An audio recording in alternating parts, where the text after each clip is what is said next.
History loves a good king. It's filled with stories of emperors and chiefs who built nations with their ambition and might. Their names echo for centuries. But what about the kingmakers? The figures in the shadows who possess the intellect and the will to shape the destiny of empires. In the story of the mighty Zulu Kingdom, the greatest kingmaker of all was a woman. A princess born under a bad omen, she rose to become the most powerful political mind in the land, defying every rule in her patriarchal world. Her name was Mukabayi kaJama. She was the ultimate political player, a princess who almost single-handedly saved her family's royal line and put her nephew on the throne, forging an empire through sheer force of will. That nephew was Shaka Zulu. But the same brilliant mind that helped build Shaka into a legend is also accused of orchestrating his shocking assassination.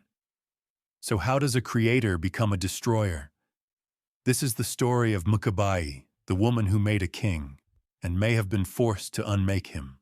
Our story begins in the mid-18th century, in the green, rolling hills of southern Africa that would one day become the heart of an empire. At the time, the Zulu were a small clan, just one of many navigating a complex world of rival chiefdoms. It was a world run by men, where a woman's role was set in stone, and power was not for them to hold. It's here, around 1750, that a birth sent a shockwave of fear through the Zulu royal court. The wife of the chief, kaJama, had delivered twin girls. According to Zulu custom, twins were a terrifying omen, a curse believed to bring disaster and the anger of the ancestors down on everyone. The law was brutal and absolute. To prevent this, one of the twins had to be killed. But in a stunning act of compassion, kaJama refused. He spared both Mukabayi and her twin sister, Mamame. That decision, a simple act of a father's love, changed everything. It saved the life of a girl who would grow up with a political mind so sharp, she would completely reshape their world. From day one, Mukabayi's life was defined by the cloud of her birth. She and her sister were treated with suspicion, a living reminder of a broken taboo. When their mother, the queen, died without ever having a son, many saw it as proof the curse was real. The twins, especially Mukabayi, who was always the stronger and more defiant one, became easy scapegoats for any misfortune. She grew up under this weight of disapproval, but it didn't break her. It forged her.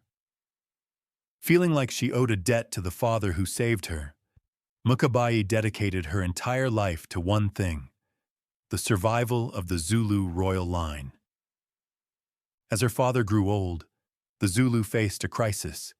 He still had no son, no heir. Their dynasty was on the brink of collapse.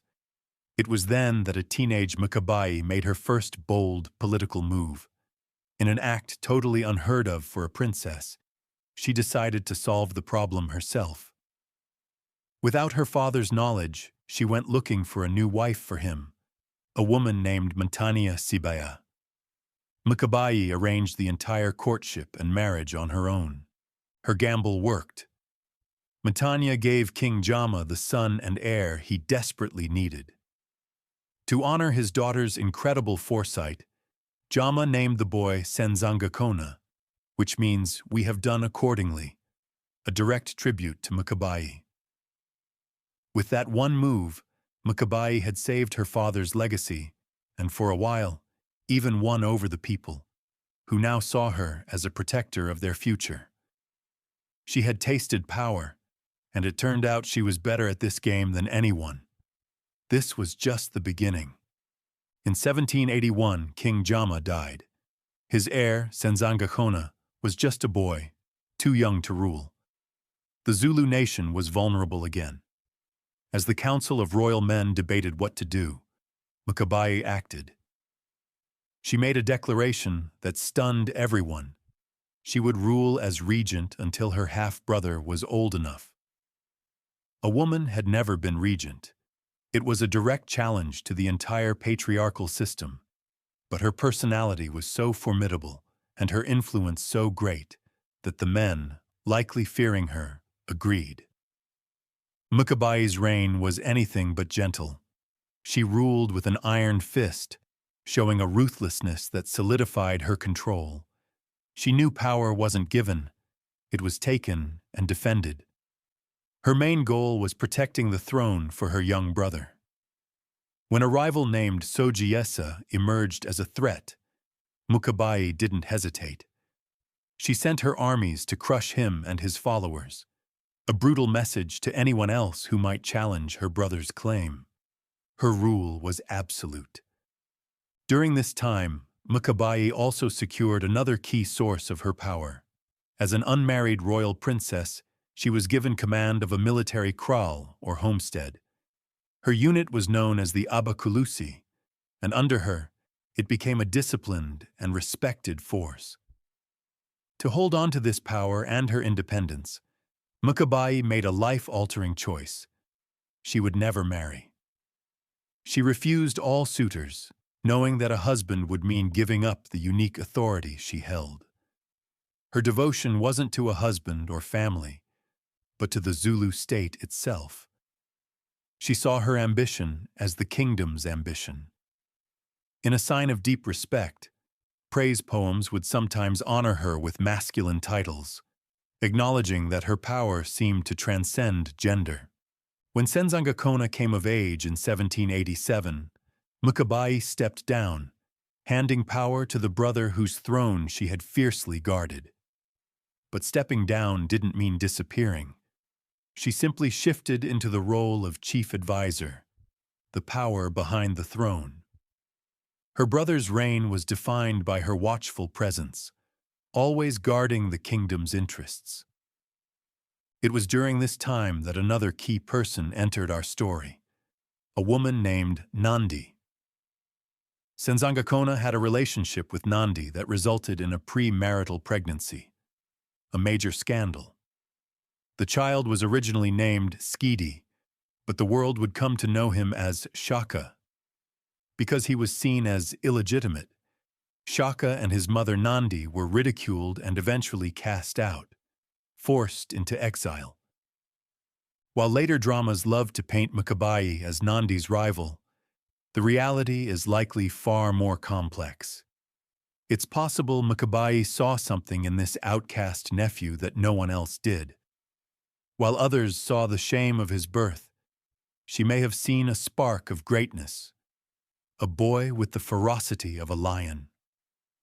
From a distance, she may have watched this boy, this weapon, waiting for the right moment to be forged.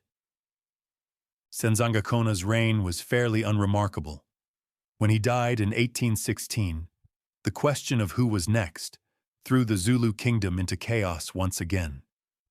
The official heir was his son Sigujana. By all tradition, the throne was his. But Mukabayi, the unsentimental kingmaker, saw weakness. She believed Sigujana didn't have the backbone needed to lead the Zulu to the great destiny she imagined for them. Her eyes turned instead to her exiled nephew, Shaka. For years, Shaka had been living with the powerful Mthethwa clan under their chief, Dingiswayo. He hadn't just survived there, he had thrived. He'd become a brilliant and innovative military commander, famous for his genius and his ferocity. Mukabayi had kept an eye on his rise. She saw in him what she was looking for: the ambition, the military mind, and the ruthlessness needed to unite the clans into a true kingdom.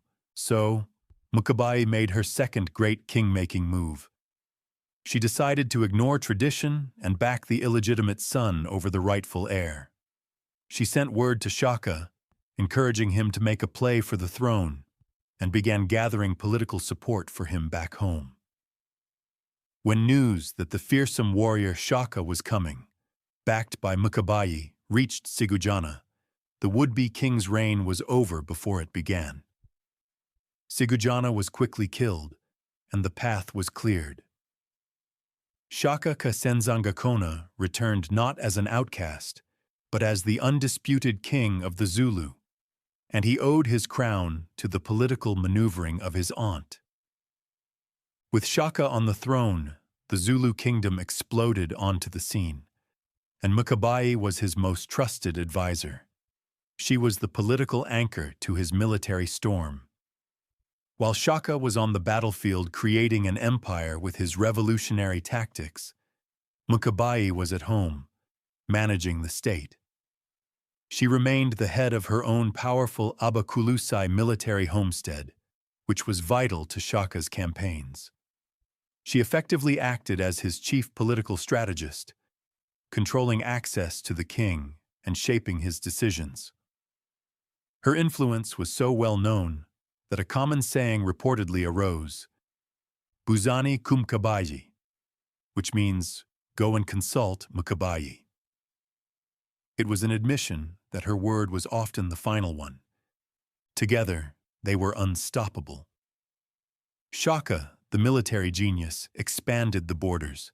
Mukabayi, the political mastermind, consolidated his power and kept the rapidly growing empire from collapsing in on itself. For years, this partnership worked in perfect, brutal harmony, and the Zulu grew from a small clan into the most dominant power in southern Africa. But absolute power can be a dangerous thing. The balance that defined their relationship began to crack, and it all started with the death of Shaka's mother, Nandi, in 1827. Shaka had always worshipped his mother. She was his rock during the hard years of exile, and his rise to power was his gift to her. Her death sent him into a spiral of grief that quickly became a terrifying madness. His rule turned tyrannical. He declared a national mourning period of unimaginable cruelty. He ordered that no crops be planted for a year. Milk, the staple of the Zulu diet, was forbidden. He decreed that any woman who got pregnant would be executed, along with her husband. He had cows killed so that their calves would know how it felt to lose a mother. Some accounts claim he had over 7,000 people executed at Nandi's funeral, simply for not looking sad enough. From her place at the center of the kingdom, Mukabayi watched in horror. The man she had put on the throne, the weapon she had forged, was now destroying his own people. These weren't the actions of a strong leader. They were the paranoid delusions of a despot who threatened to tear the Zulu nation apart. The kingdom she had spent her life building was now facing its greatest threat, not from an outside enemy, but from its own king. Mukabayi was, above all, a pragmatist. Her loyalty was never just to a person, not even to Shaka. It was to the Zulu Kingdom. She had built Shaka up to serve the nation. Now he was a threat to its very existence. For Mukabayi, the choice, however agonizing, was becoming clear. To save the kingdom, she might have to destroy the king she had created. The story of Mukabayi and Shaka is a powerful reminder of how complex and ruthless the pursuit of power can be. If you're finding this dive into the intricate history of the Zulu Kingdom fascinating, please take a moment to hit the like button and subscribe to the channel. Your support helps us to bring more of these incredible and often overlooked stories from African history to light. Now let's return to the conspiracy brewing in the heart of the Zulu Empire. Deciding to move against Shaka must have been the most difficult calculation of Mukabayi's life. This wasn't like removing a rival or a weak heir. This was her nephew, the man she had guided and helped make into a legend. She was the architect of his power, and now she was contemplating its total demolition. It was a betrayal of blood. But in her mind, it may have been the only way to stop the state from collapsing under Shaka's tyranny. History has long debated Mukabayi's exact role in what happened next.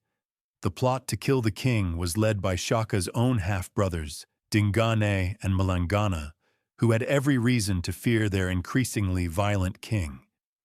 But a move this big needed legitimacy. It needed the blessing of someone untouchable, someone revered. And many historians believe Mukabayi provided just that. Her quiet approval would have given their plot the weight of a grim necessity, rather than just a greedy power grab. The conspirators waited. In September of 1828, Shaka sent most of the Zulu army on a campaign far to the north. This left the royal kraal, Kwadukuza, exposed and lightly guarded. It was the opening they needed. The details are lost to oral history, but the core of the event is brutally clear. Sigujana and Mhlangana, likely with an inside man, approached the king. He was reportedly sitting on a rock near his cattle kraal when they attacked. They stabbed him with their assegais, the short spears that Shaka himself had made the iconic weapon of his army. In a moment of dark irony, the master of the assegai was killed by his own creation. Shaka's reign, born in violence, ended in a swift, bloody betrayal at home. His body was dumped into an empty grain pit, a humble end for a man who had commanded an empire. In the chaos that followed, Mukabayi's steady hand seems to have been at work. She moved quickly to manage the succession. Her chosen successor was Dingane, who she likely thought would be a more stable ruler. But there was the problem of his co-conspirator and brother, Malangana, who now also had a claim to the throne. To Mukabayi, a shared throne was a weak throne.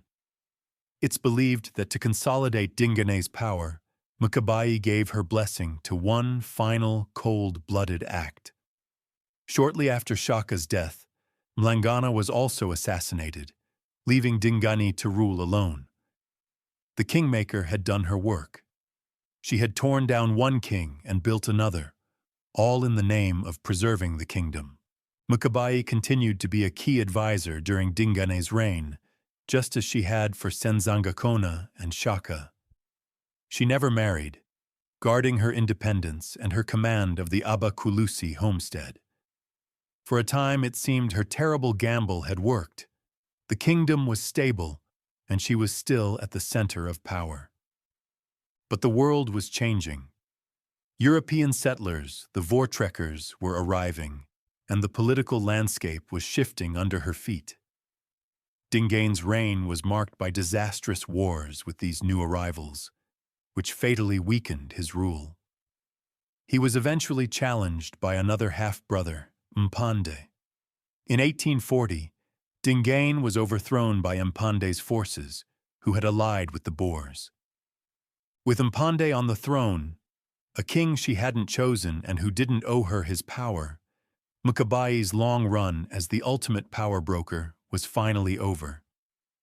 The new regime saw her not as a respected elder, but as a symbol of a bloody and conspiratorial past. For her widely suspected role in Shaka's assassination, an act many now condemned, she was banished from the very kingdom she had spent her life building. Mukabayi, the princess born an outcast, the regent who ruled like a man, the kingmaker who created and destroyed a legend, died in lonely exile around 1843. She was in her early 90s. She had outlived all the kings she put on the throne, only to be cast out by the last one. It was a quiet end for a woman whose life had been anything but. The legacy of Mukabayi kaJama is as complex and debated as her life. To this day, she is seen as both a hero and a villain. To some, she was a ruthless manipulator who used assassination as a political tool. They point to the string of bodies left in her wake as proof of a cold, calculating ambition. To others, she's a feminist icon, a trailblazing leader who smashed the patriarchy of her time. She ruled as regent, commanded soldiers, and held more political power than any man, all while refusing to marry and give up her independence. In this light, she is a symbol of female strength and political genius. But perhaps the truth is somewhere in the middle. Mukabayi was, above all, a Zulu patriot. Her actions, however brutal, seem to have been guided by one principle: the preservation of the Zulu dynasty. She built up Shaka because he was the only one who could forge a great nation, and she may have sanctioned his death when his tyranny threatened to destroy it. Her loyalty wasn't to people, but to the crown and the future of her nation. She was a kingmaker in the truest sense, presiding over the reigns of 4 kings and playing a decisive role in the fate of each. Her story is a stark testament to the complexities of power, loyalty, and betrayal.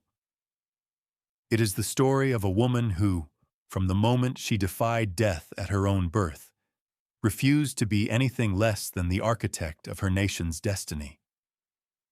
Mukabayi kaJama may have died in exile, but her legacy is carved into the foundation of the Zulu Kingdom.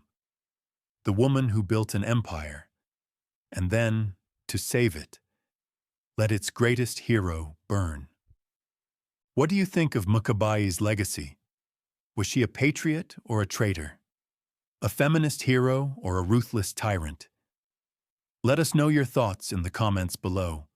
And if you want to uncover more hidden histories and powerful figures from the past, don't forget to subscribe and hit the notification bell so you never miss a new story.